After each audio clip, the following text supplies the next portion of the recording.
The bus hissed to a stop like it was exhaling decades of rusted breath. Evelyn Harper stepped down carefully, one hand on the cold steel railing, the other wrapped around the leather strap of her suitcase. The pavement of the small town station shimmered faintly under the late afternoon sun. And though everything looked familiar, it all felt foreign. She hadn't been back in over 30 years. She stood still for a moment, letting the wind brush through the gray curls that had once been jet black.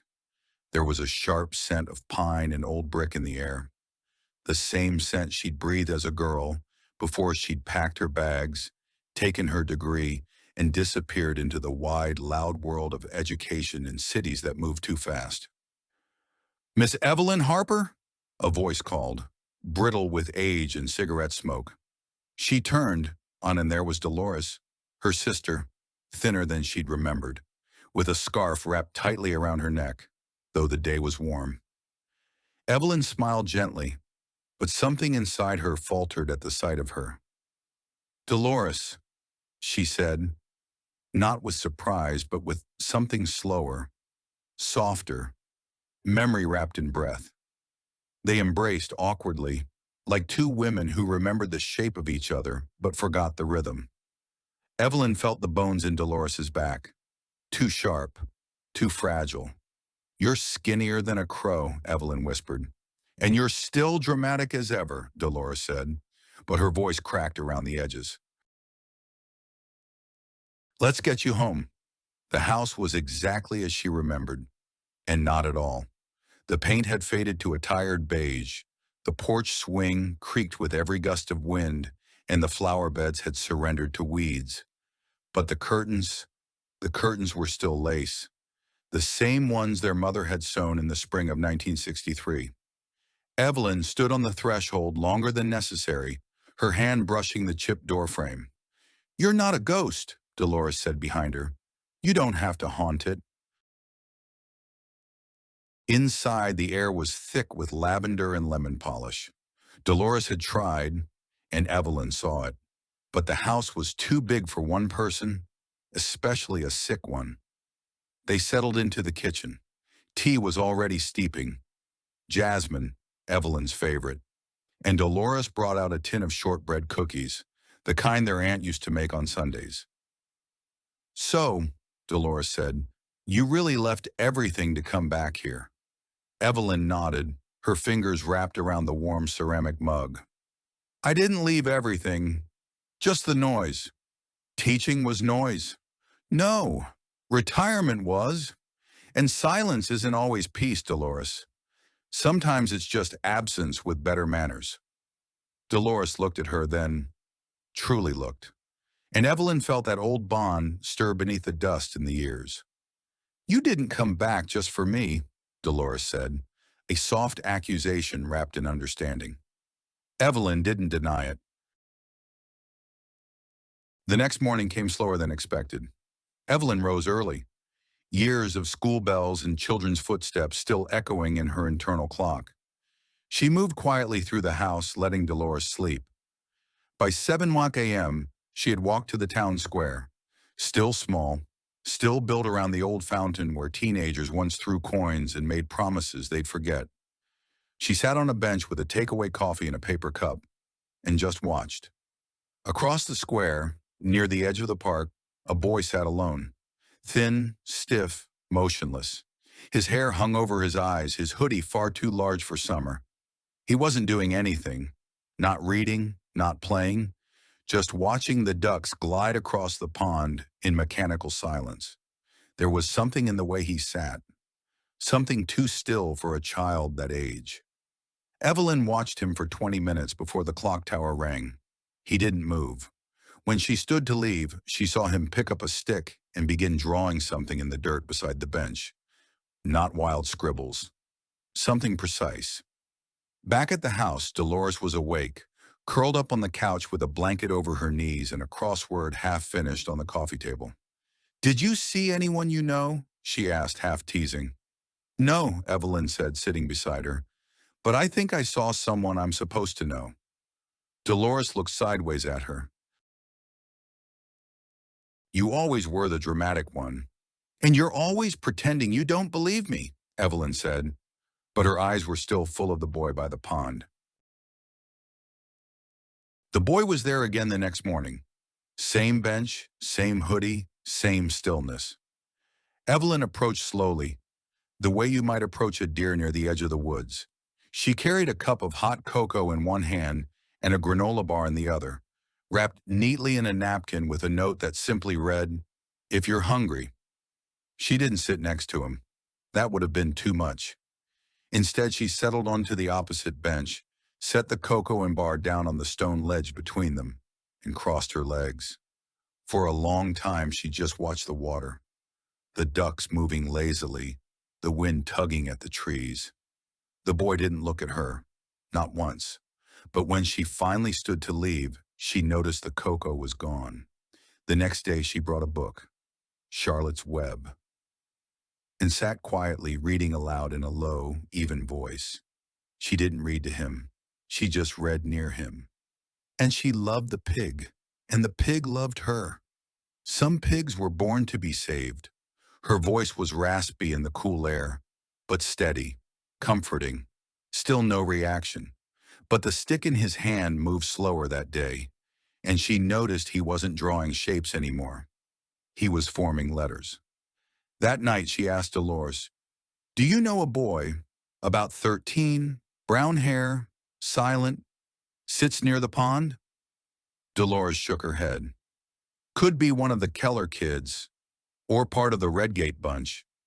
A lot of them live out by the railroad tracks. Some are off. Poor things." "Off," Evelyn repeated, her tone sharpened. "You know what I mean. Damaged. The kind that don't speak." Evelyn didn't answer, but something clenched deep in her gut.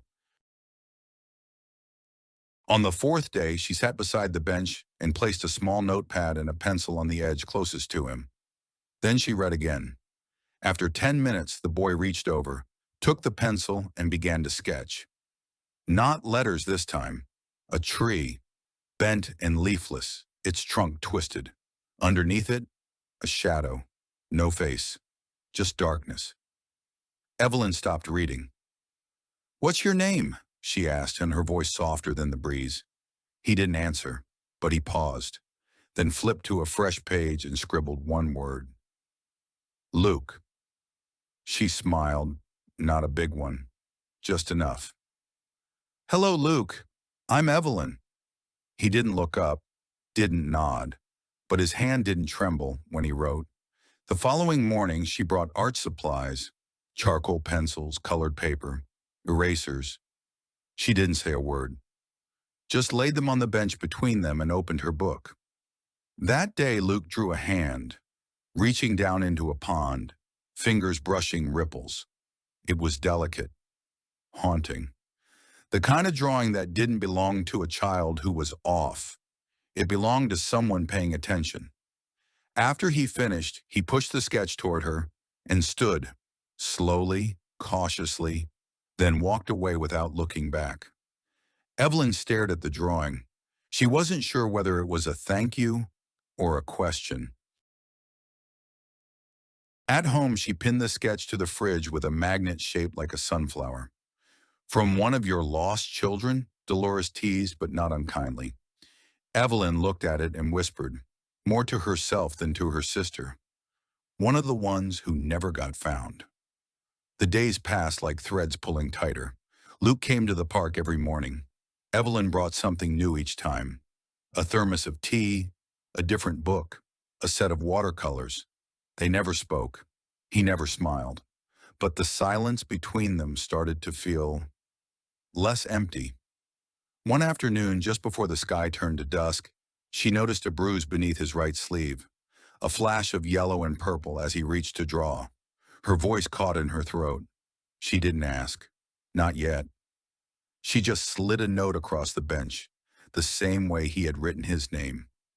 "If you ever need somewhere safe, I'll be sitting right here." He didn't take the note, but he didn't leave either. The next morning, Evelyn arrived to find him already there, waiting, and that was when she knew. Luke might not have a voice, Not yet, but he was listening. The air was thick with the kind of morning fog that dulled the sound of footsteps and made everything feel slower, softer. Evelyn Harper wrapped her scarf a little tighter as she walked the gravel path toward the park. A paper bag crinkled in her hand. Inside, 2 muffins still warm from the oven. Blueberry with just a touch of cinnamon. She'd made them before sunrise, one for him, one for her. Luke was already there, seated on the bench, hood up, shoulders hunched forward like always. But this time, something was different. His feet swung gently beneath the bench, brushing the grass with each slow arc. Evelyn watched him for a moment before joining him. Not too close, never too close. She placed the bag gently on the bench between them. "Still warm," she said. Her voice barely broke the air. He didn't move. She opened her book, just like always, and began to read. Today's story was The Secret Garden, her favorite as a girl. Her voice moved through the fog like thread through cloth. Smooth, careful, delicate. By the 3rd page, she saw him peek into the bag. By the 4th, he was eating. And by the 5th, he slid a folded piece of paper across the bench. She opened it. "What happened to your hand?" Her breath caught. She looked down. The scar along her palm, faded but wide, had been visible when she reached for the muffin. Most people never noticed, but Luke did. She picked up the pencil and wrote beneath his question. "A classroom window, long time ago, trying to stop a fight." She slid the note back. He didn't write anything in return, but his head dipped, slightly, and his fingers tapped twice against the wood. Evelyn took it as acknowledgement. They sat like that for almost an hour.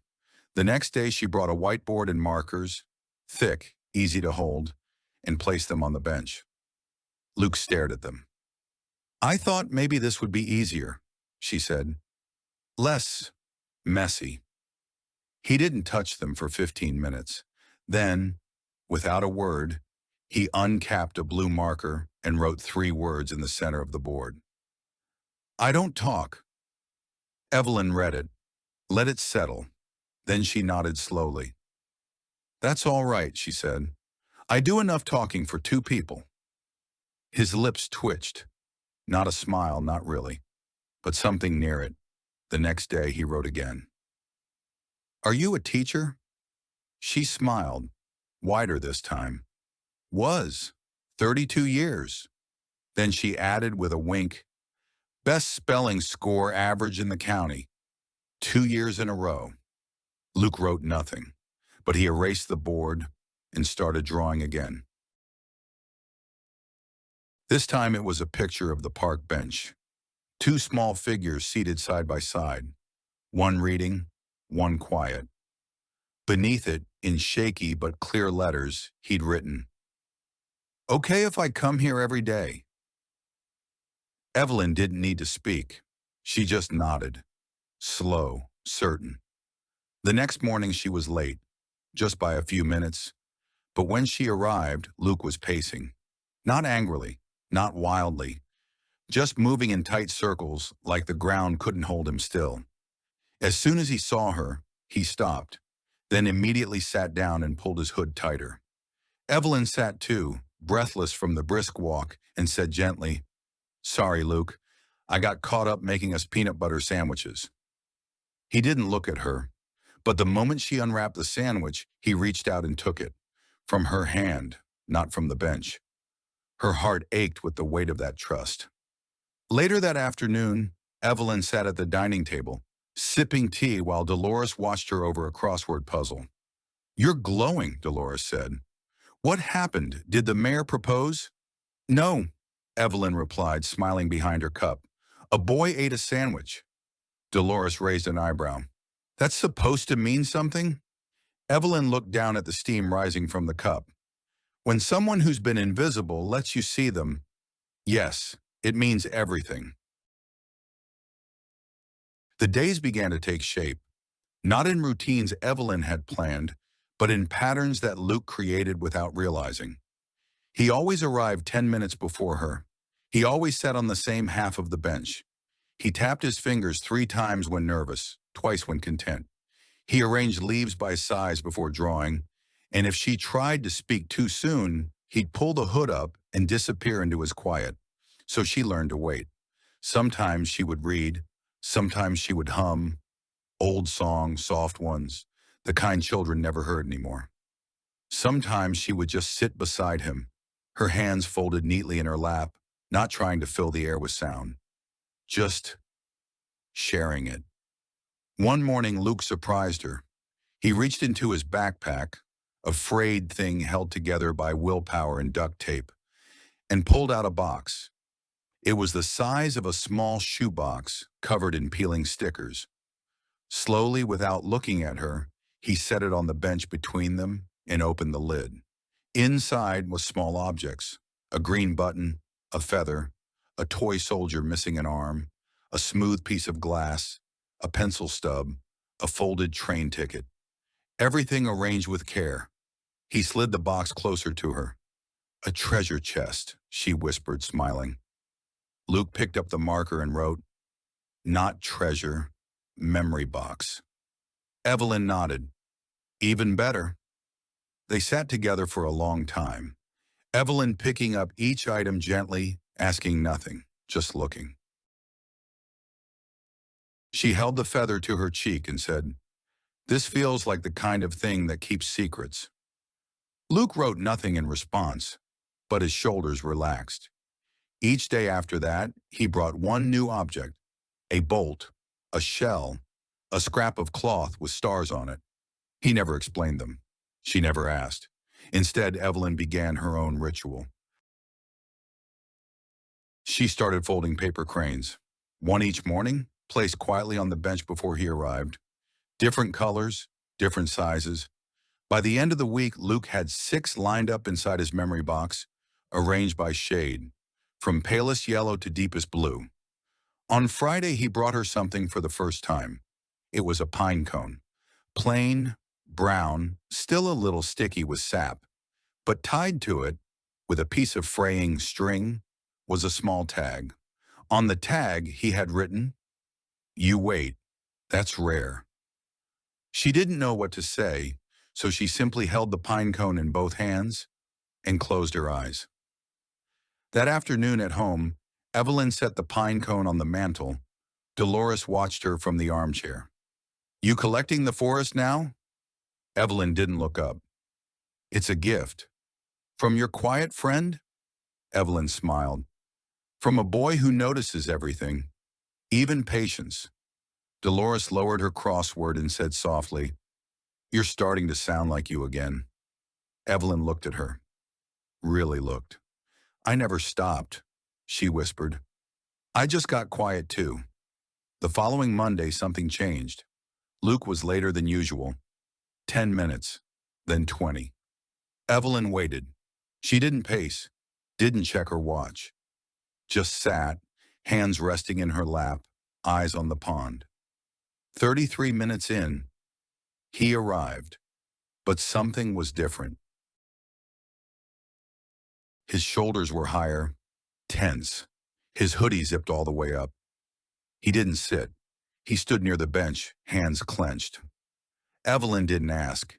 Instead, she opened the whiteboard, uncapped the blue marker, and slid it across the seat toward him. Luke stared at it, then slowly, shakily, he wrote. He was mad today. Evelyn read it, then wrote below, "You're safe here." He didn't answer, but he sat, and for the rest of the hour they said nothing. Not one sound passed between them. But Evelyn knew. Some days weren't for stories.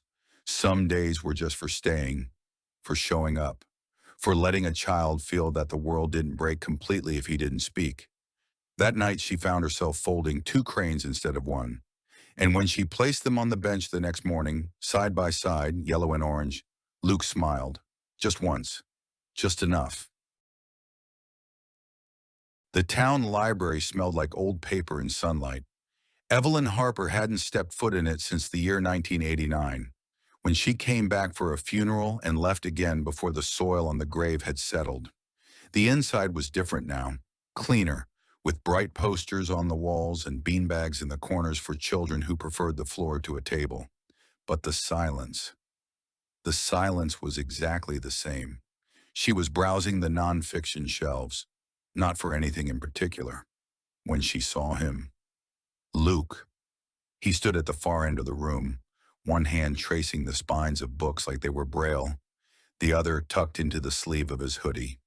His eyes moved slowly, methodically, as if he were reading titles he couldn't actually read. He didn't notice her at first, but Evelyn didn't call out. She knew better now. She just watched, as he reached for a book with a cracked blue cover, pulled it out halfway, then slid it gently back in. He repeated the motion 3 more times. Touch, pause, retreat. There was a rhythm to it. When he finally turned and saw her, his body stiffened. His eyes dropped. The invisible walls slammed up, fast and high. Evelyn offered a soft smile, not too wide, not expectant. "Hello, Luke," she said, barely above a whisper. He didn't answer, but he didn't walk away either. She moved toward him slowly, stopping 2 shelves away. She picked a random book, Gardening in Small Spaces, and flipped it open. "You know," she said gently, "when I was a girl, I used to sit in that corner over there, right next to the heater. I'd read until my legs went numb, and my mother would come drag me out, always scolding, always smiling." Luke's eyes flicked toward the corner. Evelyn glanced at him, then back at her book. "Would you like to check one out?" He shook his head quickly. "Not allowed?" A tiny shrug. "Don't have a card." He looked down at his shoes. Evelyn closed her book. "Wait here." She walked to the front desk. The librarian, a soft-spoken woman with bifocals and a cardigan that looked hand-knit, recognized her immediately. "Miss Harper? Or Mrs. Harper now?" "Evelyn's fine," she smiled. "I'd like to open a library card." The woman blinked. "Of course. Do you have a form of ID?" "Not for me," Evelyn said, and turned slightly so Luke could see her gesture toward him. "For my friend, Luke." The librarian's face softened. "Oh, yes. Well, we'll need a guardian's signature unless he's over 16. Evelyn paused. "Can I be that for now?" There was a beat of hesitation, but then the woman nodded. "You always did take care of the quiet ones," she said softly. "Let's get him reading." Within 20 minutes, Luke stood beside her at the counter, barely breathing, every movement like glass about to shatter. He didn't speak, didn't sign, didn't write. But when the librarian handed him his new card, his name printed in careful letters, he took it with both hands and stared at it like it was the first thing he'd ever been given. "Pick a book," Evelyn whispered. "Anyone." He disappeared down the aisle, almost running, then returned 5 minutes later with the cracked blue book she'd seen earlier. "Whales in the Deep Sea." The librarian checked it out and slipped it into a bag. "Due back in 3 weeks, Luke," she said kindly. He nodded.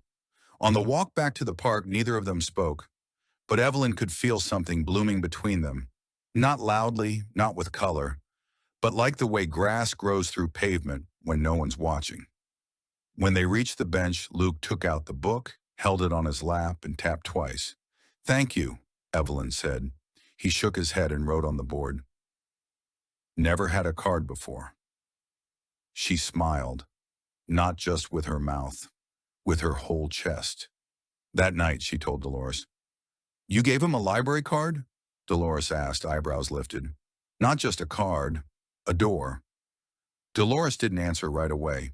She stirred her tea and said quietly, almost to herself, "You always were dangerous when you started caring."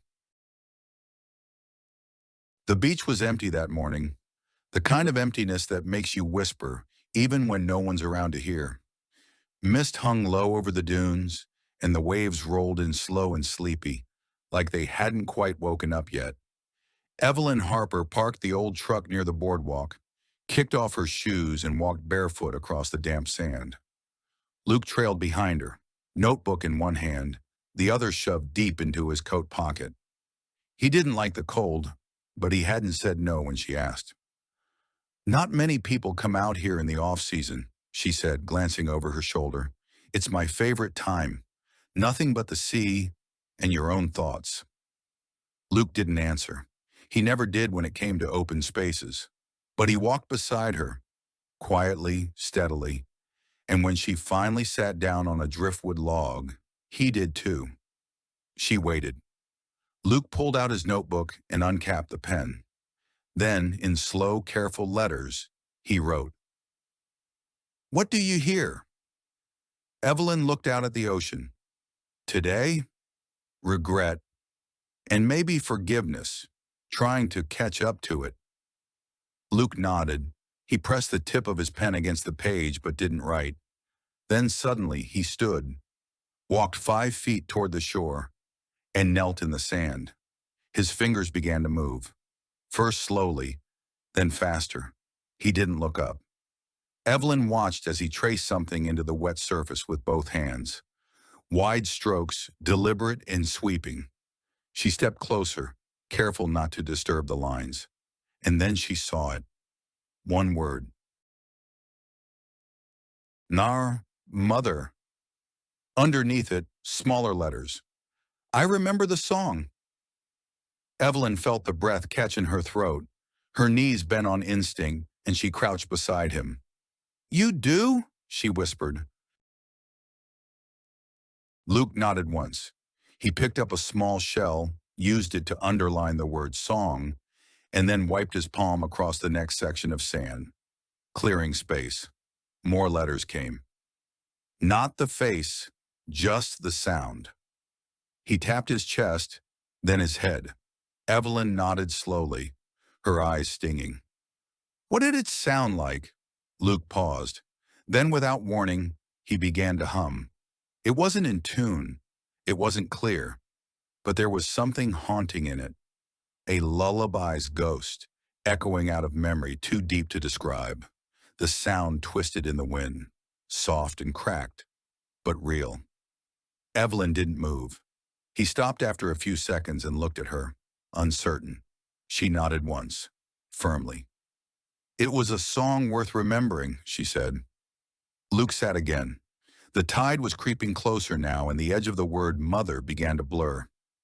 Luke didn't stop it. He let the ocean take it inch by inch, like some kind of ritual, letting go without forgetting. Evelyn didn't ask whose song it was. Not yet. She just whispered, "Let's write it down." Together they scribbled in his notebook. Bits of melody, fragments of words, whatever came back. Luke's hands shook more than usual, but he kept writing. When the tide finally touched their shoes, Evelyn rose. "Come on," she said. "Let's find some warmth." But Luke lingered for just a second longer, staring at the washed-away letters. He didn't cry. He didn't speak. But when he turned to follow her, his steps were slower, grounded. At the truck, before climbing in, he handed her the notebook. On the last page, he'd written, "Do you think people come back, even if just as a song?" Evelyn didn't answer with words. She just reached out and squeezed his hand, not briefly, but long enough to make it mean something. And somewhere behind them, the ocean kept whispering a lullaby only Luke could hear. The diner on the corner of Maple and 3rd had been a town staple for over 50 years. The booths were cracked with memory, the coffee lukewarm but comforting, and the bell above the door had a habit of announcing not just arrivals, but intentions. People didn't come here by accident. They came to be seen or to see. Evelyn Harper hadn't been inside since her brother's funeral, but that morning she pushed open the door, nodded to the waitress without waiting for a menu, and slid into a booth by the window. Luke sat across from her, headphones on, sketching something in his notebook. He always brought it now, like armor. or maybe a lighthouse. Within minutes, the murmurs started. Is that the Harper girl? No, can't be. Not after what happened. She's the one with the boy, the quiet one. Troubled, I heard. Someone said he set a fire once. That can't be true, can it? Evelyn heard it all. Not the words, but the rhythm. The way whispers travel in places that feed on slow mornings and old gossip. She didn't flinch. She stirred her coffee like the silence was louder. Luke never looked up, but his pen stopped moving. The waitress, Ruby, maybe 60, maybe older, brought over their plates, pancakes for Luke, toast and eggs for Evelyn. Ruby lingered for a beat too long, her eyes darting from the boy to the window. Then softly, "He's not like they say, is he?" Evelyn met her gaze, calm but direct. "No, he's quieter than most, that's all." Ruby nodded. She walked away, but something softened in her shoulders. Across the room, the mayor's wife leaned in close to her friend, murmuring under her breath, "I just think it's dangerous. What if he snaps?" Evelyn stood. She didn't raise her voice, didn't slam anything. She simply walked to their table and said, "He's 10. He likes trains and soft music. He's never hurt a soul." There was a silence then, not awkward, but heavy, like the truth had pressed its hands against the glass and left fog behind. Luke watched from his seat. He hadn't drawn anything new.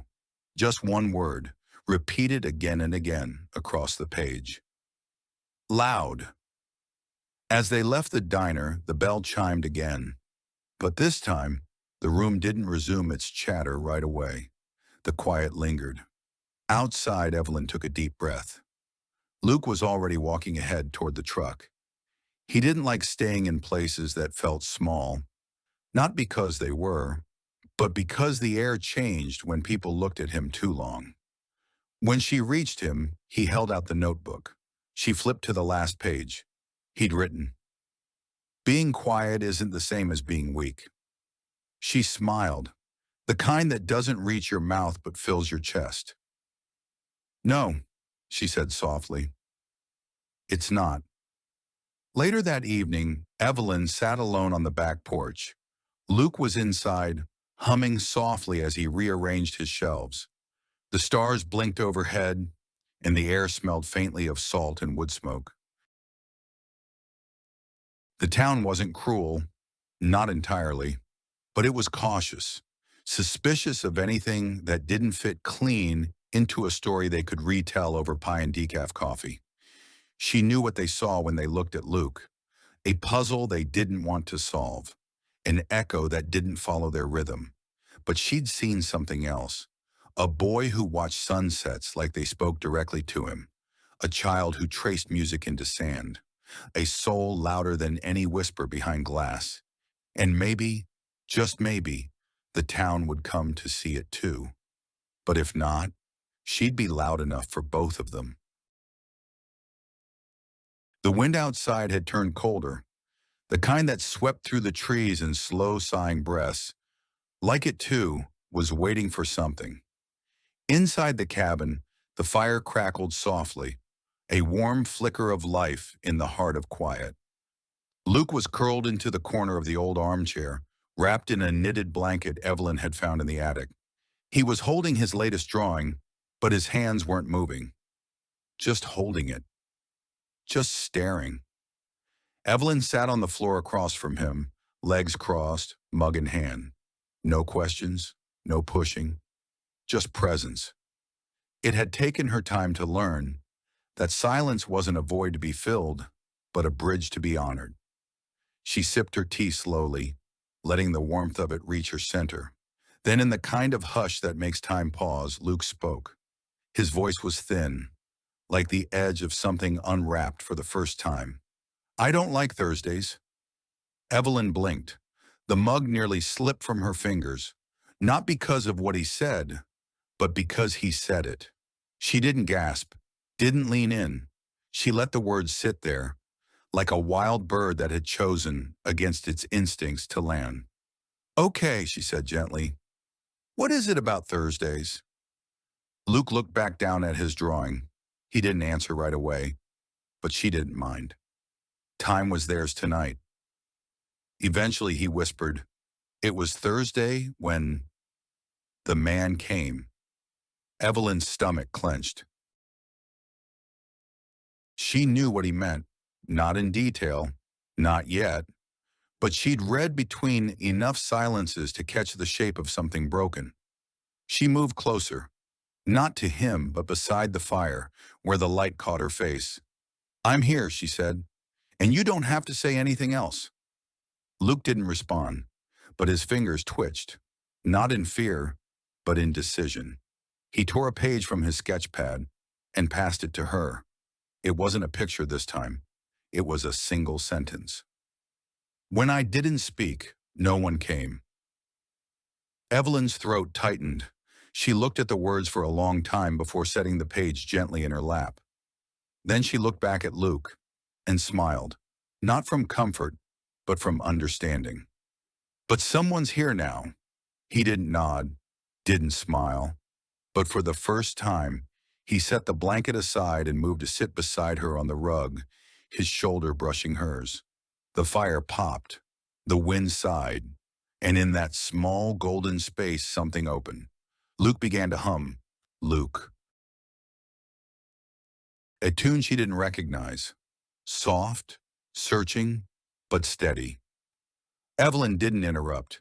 She listened, not to the melody, but to the fact that it was there. A voice through silence. A rhythm born, not of speech, but of healing.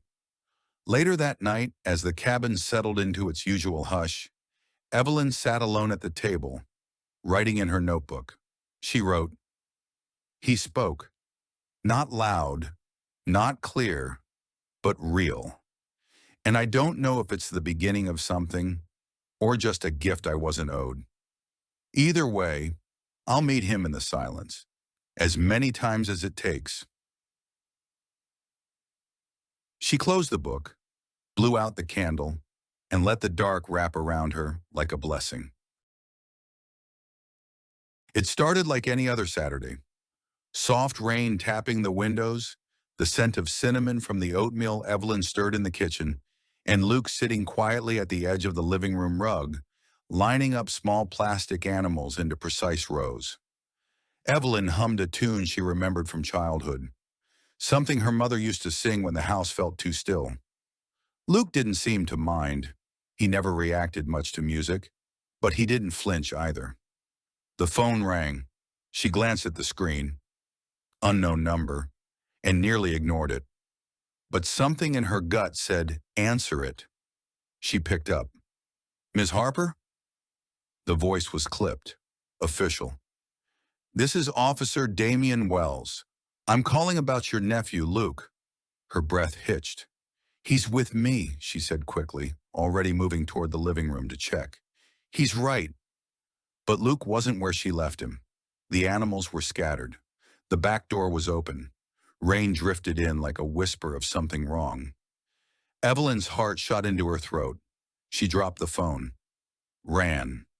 Outside, the woods that cradled the cabin were thick with fog, branches bending under the weight of morning rain. She shouted his name, full, clear. "Luke Harper!" But the forest swallowed the sound. 10 minutes felt like 10 hours. She didn't remember grabbing a coat, didn't feel the thorns scratch her legs. She just ran, breath ragged, eyes wide, calling, calling. Then all at once, she heard him. Not a whisper, not a word. A scream, piercing, shattering. The kind of scream that tore through skin and memory and time itself. She followed the sound, tearing through brambles, slipping in mud, until she saw him. Luke. Curled on the ground beside the old well, screaming, hands pressed against his ears, face twisted in terror, voice raw from use. Evelyn dropped to her knees beside him. She didn't touch him, not yet, not without permission, but her voice, Her voice was calm, grounding, steady as stone. "Luke, I'm here. I'm right here. You're safe now. Nothing's going to hurt you." His eyes opened, wide, wild, and locked on hers. His scream faltered, then faded into a broken sob. She reached out slowly, and he let her. His fingers clutched her jacket like a lifeline. They stayed there like that, soaked, shaking, until his breaths came easier. Later, wrapped in towels by the fire, she asked softly, "What happened?" Luke didn't answer. Instead, he drew a figure, faceless, tall and standing at the edge of the woods. Another figure, smaller, cowering, a well between them. He pushed the drawing toward her, then picked up a second sheet and wrote 3 words. "He found me." Evelyn's blood ran cold. "Who, Luke?" He hesitated, then carefully, painfully, he wrote, "The man from Thursday." She didn't speak, didn't cry. She just wrapped her arms around him, holding the pieces of the boy who had just shattered his silence with a scream that split the sky. It wasn't just pain. It was memory. It was release. And in some strange, aching way, it was progress.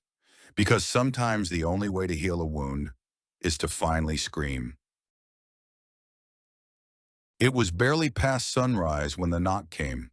Not the soft kind, not a neighborly tap, but sharp, insistent, like someone had come not for conversation, but for confirmation. Evelyn froze mid-pour, orange juice trembling in the glass. Luke was still asleep upstairs, his small frame cocooned in layers of blankets, one hand always resting on the sketchbook he now slept beside. She set the juice down, wiped her hands, and crossed to the door. 3 people stood on the porch. A woman in a gray blazer with a clipboard clutched to her chest, a younger man with tense shoulders and government eyes, and just behind them, Officer Damian Wells. "Evelyn Harper?" the woman asked, already knowing the answer. "Yes," Evelyn replied, her voice low. "I'm Marcia Elliott, Department of Child and Family Services. We received a call, an anonymous report of possible emotional neglect. We need to speak with you and with the child." Evelyn didn't move. "May I ask what the basis of this report was?" "Concern over isolation, limited schooling, emotional regression." The report mentioned screaming episodes and possible trauma triggers. The words sat between them like ice. Evelyn exhaled, slow and deliberate. "Luke is safe here," she said. "He's healing." "I'm sure you believe that," Marcia replied, not unkindly but with practiced neutrality. "Still, we need to assess." Officer Wells stepped forward then, hat in hand. "I vouch for you, Evelyn. But this, they have to see for themselves." She stepped aside. "Let them in, because hiding would only make it worse." The living room felt colder somehow with strangers in it, their shoes wet on the floor, eyes scanning every surface for signs of something broken. Marcia took notes.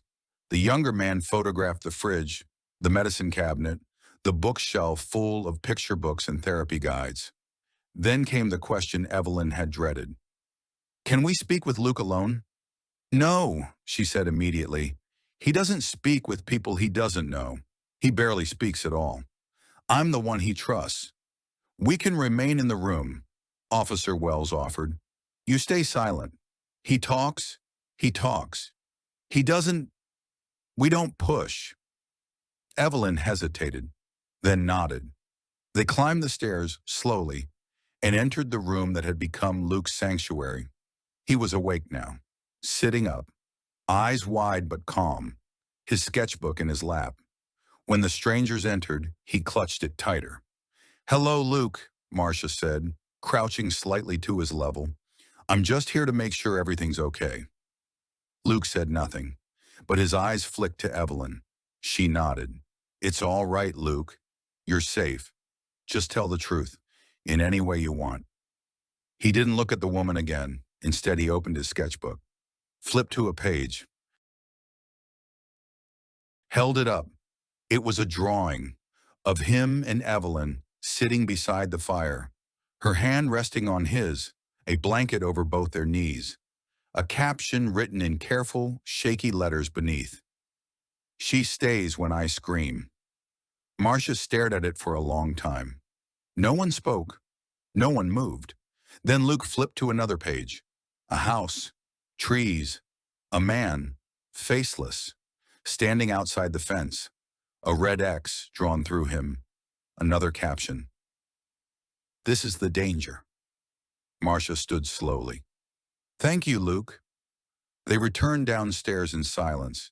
The agents conferred in low voices at the kitchen counter. After a while, Officer Wells stepped over to Evelyn. "They're not filing anything," he said quietly. "They'll write up a monitoring note, but no follow-up. They know." Evelyn felt her knees weaken.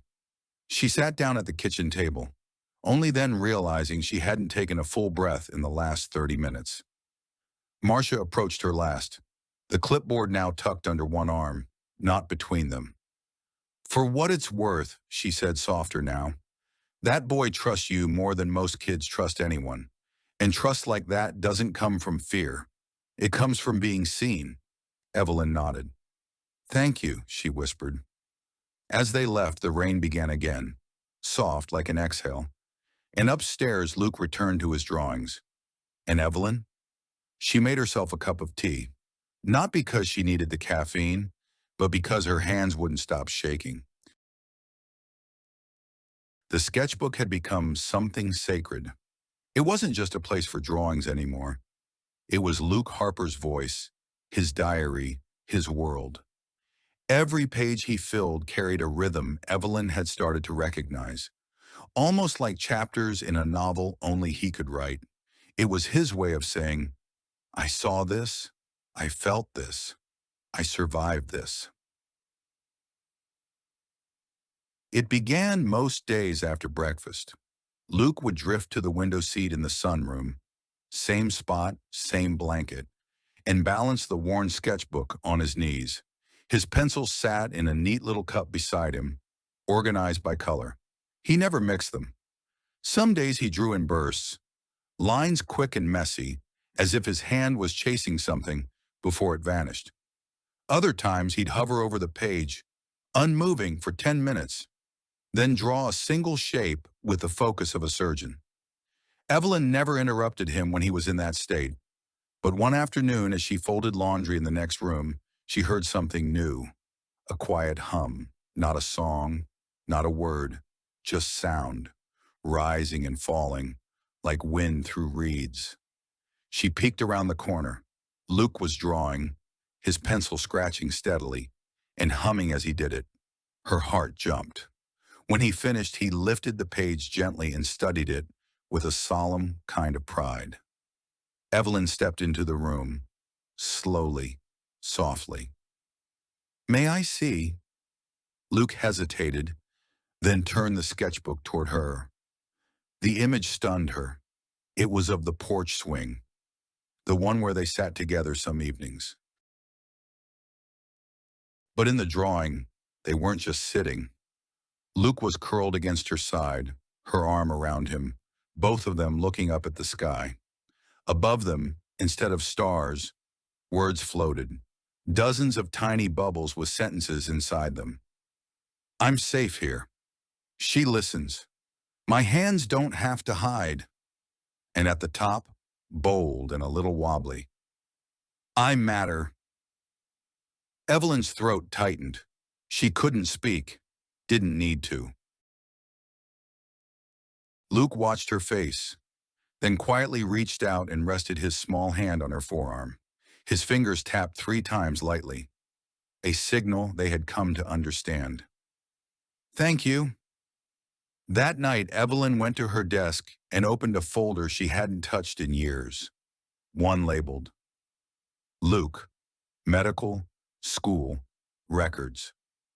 She skimmed through old notes from doctors, therapists, teachers, so many evaluations, observations. suggestions. But nothing in that folder, not a single page, reflected what she saw in that sketchbook. Those pages held more than assessments. They held more like connection. So the next morning, Evelyn made a decision. When Luke began drawing after breakfast, she sat across from him. Not to interrupt, but to draw too. She brought her own sketchbook, untouched since college. Her lines were clumsy, her shading off, but Luke noticed and approved. He slid one of his green pencils toward her, a gesture of inclusion. They sat there for nearly an hour, sketching side by side. When they finished, Evelyn showed him her picture, an attempt at their garden, lopsided daisies and all. Luke studied it, then flipped to a blank page. He drew a better version beside hers. Cleaner, brighter, but with the same placement. Then at the bottom, he wrote 2 words in careful print. Yours plus mine. Later that evening, Evelyn emailed one of the therapists who'd worked with Luke years ago, Dr. Renee Hart. She included scanned images of some of the drawings and her own observations about the shift in Luke's behavior. Dr. Hart replied within 2 hours. These aren't just drawings. This is therapeutic mapping. He's communicating in layers: emotion, memory, preference. I'd like to see them all. Evelyn looked at Luke, who was now sketching a park bench beneath a tree, probably from memory. She smiled, heart full of something bigger than pride. He wasn't just expressing himself.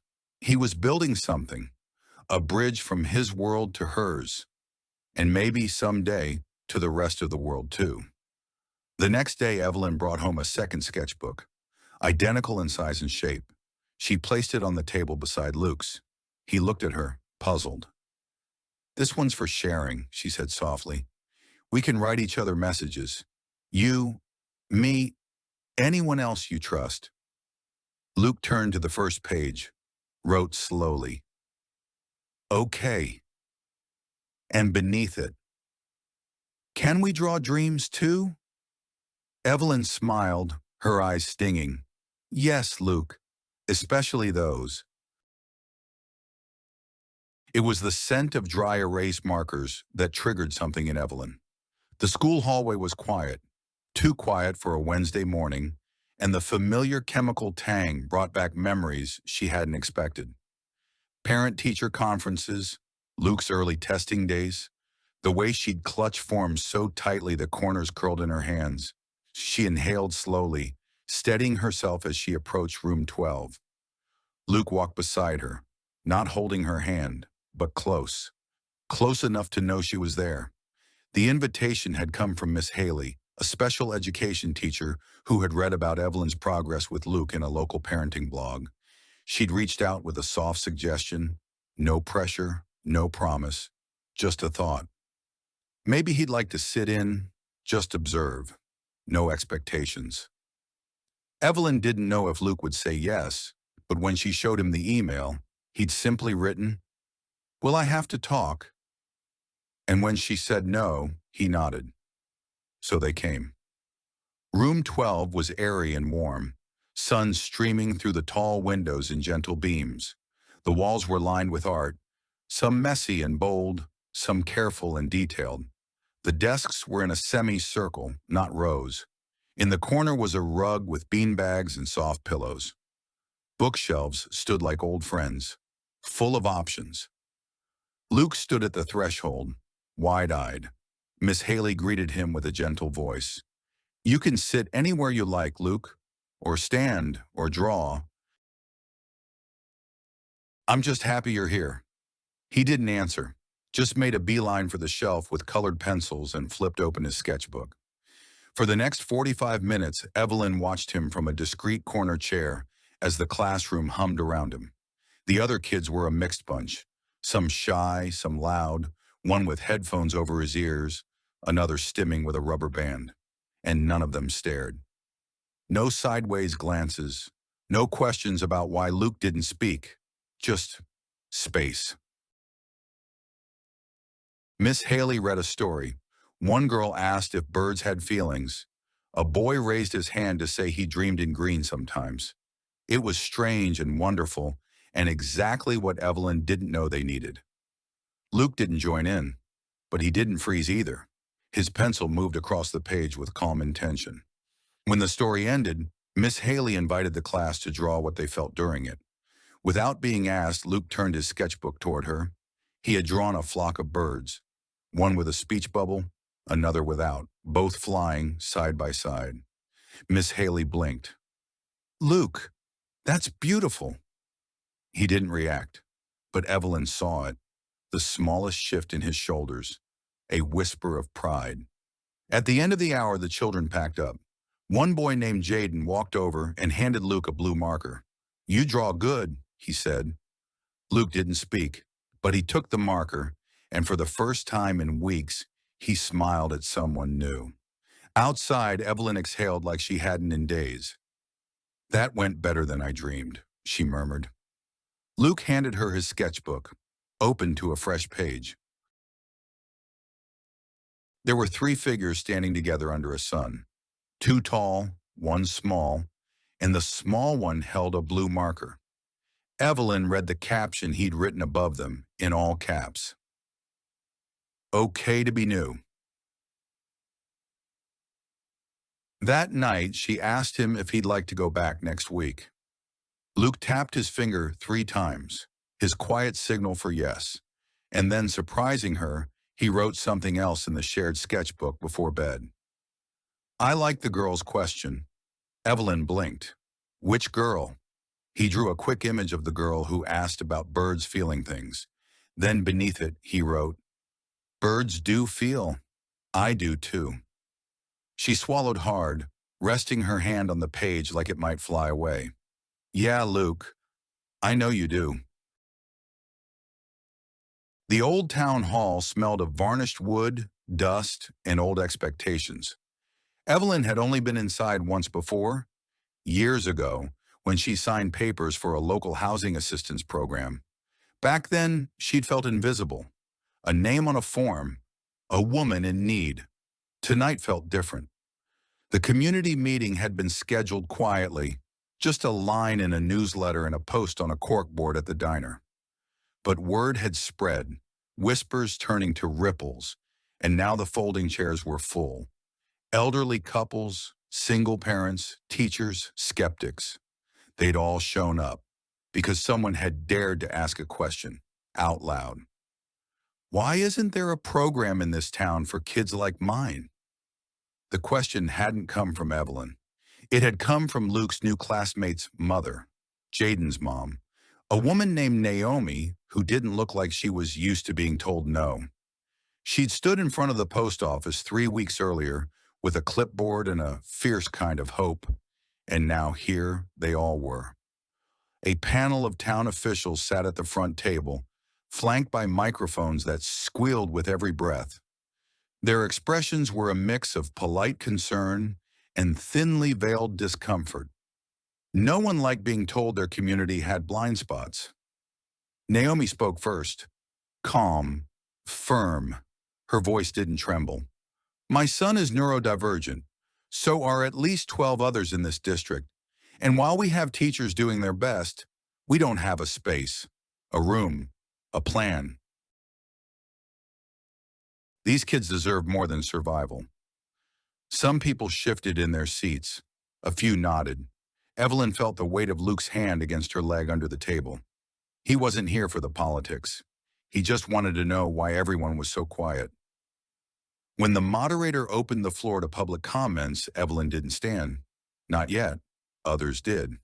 A retired librarian talked about watching a child cry in a reading circle because he couldn't handle the noise. A bus driver spoke of meltdowns she'd witnessed but never understood. A former teacher, her voice cracking, confessed she wished she'd known more when she'd had that one quiet boy who always drew rockets. Evelyn listened. So did Luke. Then Naomi nudged her gently. "You can say it better than anyone." Evelyn stood slowly. She didn't clear her throat. She didn't adjust the mic. She just spoke. "My son's name is Luke," she said. He doesn't talk the way you do, but he listens better than most adults I know. He remembers faces. He notices when someone's sad. And when he trusts you, really trusts you, he lets you into his world. And it's beautiful. She didn't look at the officials. She looked at the crowd. But it's hard for him, not because of who he is, but because the world isn't made with him in mind. A pause. Last month, I thought I'd have to move again, just to find a school that saw him as more than a challenge. But then someone gave us a chance. Her eyes flicked to Miss Haley, who was seated near the back, nodding slowly. He started drawing birds. He made a friend. He smiled. And I realized he doesn't need a miracle. Just room, patience, a town that sees him. A murmur moved through the room, soft, sincere. One councilman leaned forward, fingertips pressed together. "What are you proposing, Miss Avery?" She exhaled. "A sensory-friendly room in every school, monthly parent support groups, community education. Start small. Just start." A hush followed. Then Luke stood beside her. He didn't say a word, but he held up his sketchbook. On the page was a drawing of the town hall, windows glowing, doors wide open. Inside, a figure stood at a podium, and others listened with tilted heads. Above it, he had written, "I am here too." The room didn't cheer. It didn't erupt. It breathed. And for the first time in a long time, Evelyn felt the town breathe with her. After the meeting, people approached. A high school teacher asked for resources. An elderly man offered his church space for a parent group. Even the principal of Luke's school handed her a business card and said, "Let's meet. This is overdue." Outside, as the cool evening air wrapped around them, Evelyn crouched beside Luke on the courthouse steps. "You did something brave tonight," she whispered. He shook his head once, then pointed to her. "Me?" she asked.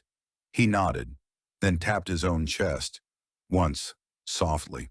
And for the first time, Evelyn didn't need him to use words. She understood. It happened on a Thursday. The kind of Thursday that didn't feel important. Gray sky, late breakfast, laundry half folded on the couch. Evelyn didn't expect anything from the day, least of all, a miracle. Luke had been quiet all morning, but not in the distant, overwhelmed way, in the focused, drawing lines in air with his fingers kind of way. He'd spent most of breakfast staring at the window like it was speaking to him. At first, Evelyn thought he was scripting again, repeating an internal phrase to soothe himself. She recognized the patterns, the subtle mouth movements. But this time, something was different. He had his sketchbook out. He was drawing faster than usual. Birds, but not just outlines. Motion, color, the sky above them, shadows beneath. "Hey, buddy," Evelyn said gently, brushing a curl off his forehead. "You want me to make some lunch?" Luke didn't answer. He kept drawing. She turned toward the fridge, and then she heard it. A sound. Not a hum, not a sigh. A syllable. Small. Raspy. "Mama." She froze. Not in shock. Not in fear. In awe. She turned around slowly. Luke hadn't moved, but his lips were parted. His eyes were still on the sketchbook. His fingers tightened around the pencil. "Luke," she whispered, not wanting to break the moment. "Did you say something?" He looked up, straight into her eyes. "Mama," he said again, clearer this time. Like it had always been there, just waiting for the right day to step into the light. Evelyn didn't cry, not at first. Her body was too still, her brain too stunned. She knelt down beside him, her hand hovering above his, afraid to spook the moment. "You said, Luke, you said—" He reached out and touched her cheek with ink-smudged fingers. Then he smiled, a real one, a crooked, shy, brave smile. Tears finally came, hot and unstoppable. She pressed her forehead gently to his, cradled his face in both hands. "I hear you, baby," she whispered. "I hear you." He didn't speak again right away, but that was okay. It had happened. The word, just one, had broken a dam that doctors said might never move. Later that day, Miss Haley stopped by. She came to return a book, but Evelyn met her on the porch with red eyes and a shaky voice. "He spoke." Miss Haley blinked. "Luke?" She nodded. "He said mama, twice." For a full second, the young teacher said nothing. Then she stepped forward and hugged Evelyn so tightly that it knocked the breath out of her. Inside, Luke sat at the table, scribbling on a fresh page. When Haley entered, he looked up and waved. She waved back, swallowing the lump in her throat. That night, Evelyn made pancakes for dinner, Luke's favorite. He didn't talk again during the meal, but he stayed present, stayed close. And when she tucked him in, he grabbed her sleeve. "Mama," he whispered once more. And Evelyn knew. This wasn't a one-time thing. It was a beginning. The garden behind the house had never meant much to Evelyn.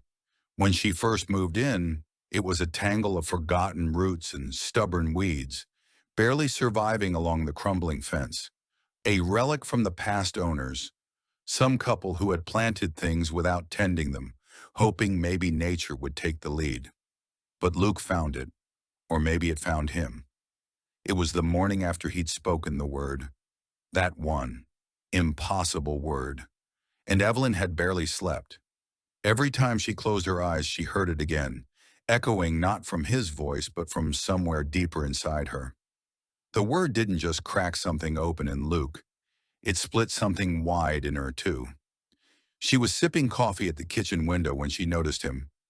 Barefoot, in pajama pants, in an oversized sweater, kneeling in the muddy corner near the hydrangeas. At first, her heart jumped. She hadn't heard him leave the house. Had the door even creaked? She set down the mug and rushed out, expecting to find him overwhelmed, shut down, maybe lost in sensory confusion. But he wasn't. Luke was digging, hands deep in earth, completely focused. He looked up as she approached and gave her that small, growing smile that still startled her with its clarity. "I used to have a garden," she said softly, kneeling beside him. He reached into the soil and pulled out a bulb. Long forgotten, shriveled, but still whole. They spent the next hour together, side by side, unearthing tiny surprises. A ceramic shard from an old pot, a small fork, a single marble clouded with dirt. Luke lined each one carefully on the brick ledge like offerings. When Evelyn brought out a small wooden trowel she'd found in the garage, he took it with the same reverence some children give to lightsabers or toy swords. He didn't speak, but he didn't need to. By midday, they had cleared enough to see the shape of what once had been a path. She pointed at the edge. "Maybe we could plant something. Something that's ours." Luke considered it, then pointed to the space under the window. "There," she smiled. "Okay, boss." That afternoon, they went into town. Evelyn let him pick 3 seed packets. One with sunflowers, one with strawberries, and one with tiny wildflowers he seemed oddly attached to. The woman at the register raised her brow at the mix.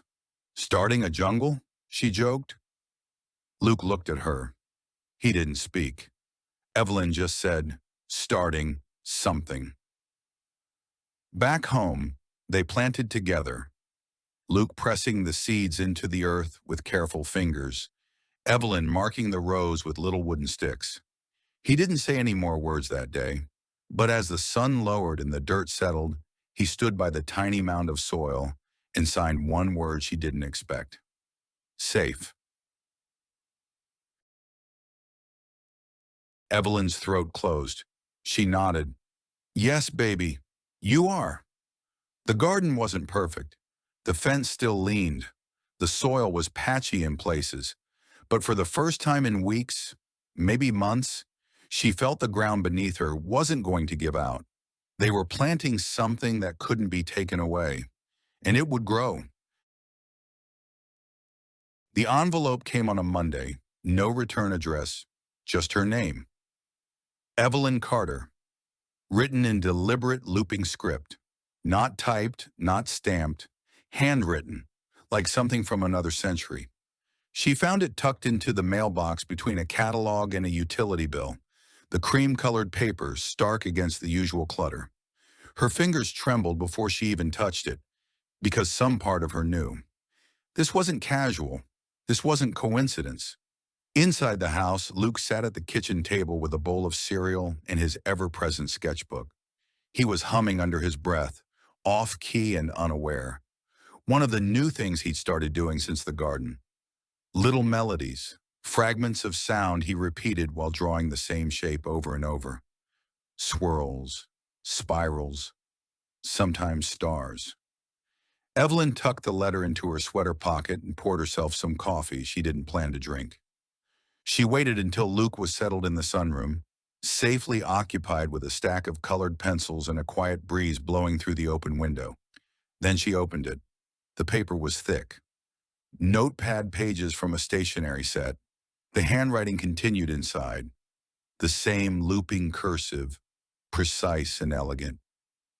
Evelyn, I know this is unexpected. I know I'm the last person you probably wanted to hear from, but I couldn't stay silent anymore. I saw the article, the one about the boy who spoke. I knew it had to be him. I don't expect forgiveness, or even understanding. But I need you to know, I didn't walk away because I didn't care. I walked away because I was afraid. And I thought maybe he'd be better off without me. I think about him every day. I imagine him growing up, wondering what his laugh sounds like, what he dreams about, what makes him scared. I don't deserve anything from you, but if there's a chance, even the smallest one, I'd like to meet him, just once. Tell him I'm sorry for the years I missed, for everything. Jonah. Her hands tightened around the letter until it crinkled in her grip. Jonah. The name hit like a thrown stone, blunt and heavy. She hadn't spoken it aloud in 3 years. He was Luke's father, biologically anyway, a flash fire of a man, brilliant, chaotic, always half somewhere else. He'd held Luke once, one single hour in the hospital before walking out of both their lives with a promise he never intended to keep. She remembered the night he left, the suitcase by the door, his refusal to look at Luke's tiny face, the way he said, I can't do this, Evelyn. I'm not built for this kind of broken. That word, broken. She'd carried it like rusted metal in her chest ever since. Now here he was, handwriting and all, asking for a glimpse. Luke stirred in the next room. Evelyn folded the letter slowly and tucked it back into the envelope. Not yet. She couldn't answer this now. Couldn't even fully feel it. Later that night, after Luke was asleep and the house was still, she sat by the window and read the letter again by lamplight. The ink glistened slightly in places. A smudge near the bottom suggested it had been written with shaking hands. She hated how much of it sounded sincere. She hated how some part of her still wanted to believe it. When she finally turned off the light, she placed the letter on the mantel. Not hidden, not thrown away. Just waiting. For what, she didn't know. But something told her this wasn't the last time Jonah's name would cross her lips. And that scared her more than anything. It was the same bench. The one tucked beneath the weeping willow at the far edge of Rosewood Park. Old wood, worn smooth by time and stories, its slats faded by sun and softened by seasons. Evelyn hadn't sat there in nearly a decade. She had found it once with Jonah, back when they were still too young to know how easily a heart could fracture. They'd sat for hours back then, legs tangled, hands touching, dreaming about futures they had no business designing. Now she sat alone. The letter from Jonah had been folded and unfolded so many times it felt like fabric in her coat pocket. She hadn't answered it. Not yet. Not officially. But she had come here, and that meant something. Luke was with Helen, a rare favor she'd finally agreed to after days of persuasion. He was safe, content, painting watercolors of birds in Helen's backyard, probably mixing all the wrong colors and naming them things like storm green or sleepy red. Evelyn inhaled deeply. The air smelled like early autumn, the crisp kind, where summer's breath still lingered but the leaves had started whispering change. And beneath it all, that quiet, a silence she hadn't felt in years. Not emptiness, not grief, just stillness. She sat, both hands clasped in her lap. And then, footsteps. She didn't turn right away. She didn't need to. Jonah sat beside her slowly, leaving space between them. Not too much, not enough. Just a respectful, uncertain pause. His voice was lower than she remembered, or maybe just softer. You kept your hair long. She didn't smile, but she didn't flinch either. You look tired. I haven't slept much. They sat like that for a while, not talking, just listening. Ducks in the pond, a dog barking in the distance, a child's laughter weaving through trees, and then quietly, "I saw him." Evelyn turned sharply. "What?" Jonah looked down. "At the art fair, a few weeks ago. I didn't speak to him. I stayed across the lot, but I saw the way he touched the paintings, the way he moved, and I knew." Evelyn's voice dropped to a whisper. "You should have told me. I didn't want to scare you off again. You did that already." Silence again. The wind moved through the willow branches like a hush. Not threatening, just soft. "He's beautiful," Jonah said finally. "He has your eyes." "No," Evelyn said, shaking her head. "He has his own eyes. He sees the world differently. He speaks in ways you wouldn't understand. I'd like to try." She laughed, but it was brittle. "Now? I know I don't deserve a place. I'm not asking for one. But maybe I could earn a moment, a corner, something small." Evelyn looked straight ahead. Her voice was steady. "He doesn't know your name. I figured. And if he learns it, it'll be because I choose to tell him. Not because you showed up out of guilt." Jonah nodded. "Fair." She glanced sideways, her voice a little quieter. "You left us, Jonah. You didn't just leave me. You left him. I know. And now you think you can come back with a letter and good intentions?" "No," he said softly. "I don't. I couldn't let him grow up thinking no one ever came back." The wind caught a few dry leaves, scattering them across the path. Evelyn sighed, closing her eyes for a moment. Then, "What would you say to him?" Jonah was quiet for a long time. Then, "I'd say I was scared, that I failed him, that he's everything I should have had the courage to stay for, and that even if I never get to hold his hand, I'll spend the rest of my life proving I should have." Evelyn opened her eyes, looked at the man beside her, the boy she once loved, the ghost of the life she thought they'd build. "I won't promise anything," she said finally. "Not to you. Not yet. I wouldn't ask you to. But if I ever let you speak to him, you won't lie to him.